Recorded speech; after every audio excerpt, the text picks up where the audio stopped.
నేను పిలిస్తే పలికే ఎంపీగా ఉంటా. ఇవాళ ఎంపీలు అంటే దొరకరు, ఢిల్లీలో ఉంటారు. జనరల్గా మీకు కార్పొరేటర్ దొరుకుతారు.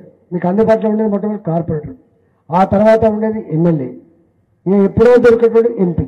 ఎంపీ అంటే అట్లా ఆ ఎమ్మెల్యేల మీద ఆధారపడి నడిచే ఎంపీ అనుకుంటారు.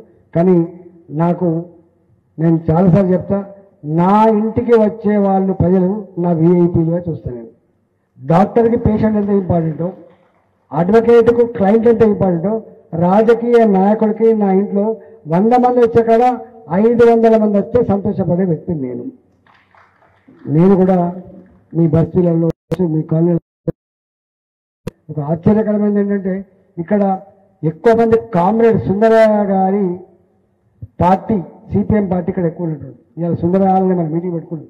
కానీ వాళ్ళు కూడా ఈసారి కాపర్ రాయంద్రానికి వేయాలని చెప్పి వేసారు. ఎందుకు వేసారు? కొట్లాడతాడు ఆయన. కొట్లాడేదాన్ని వాళ్ళు చూసిండ్రు.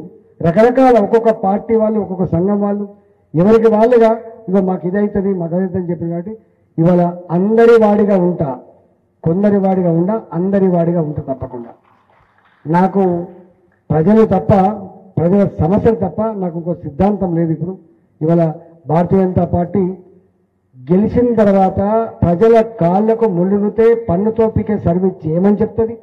భారతీయ జనతా పార్టీ మళ్ళీ ఆశీర్వాదం పొందేటువంటి గొప్పగా ఎదగాలని చెప్పి కోరుకుంటుంది.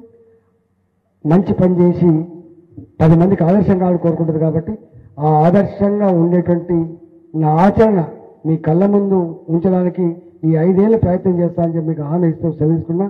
భారత్ మాతాకి, భారత్ మాతాకి.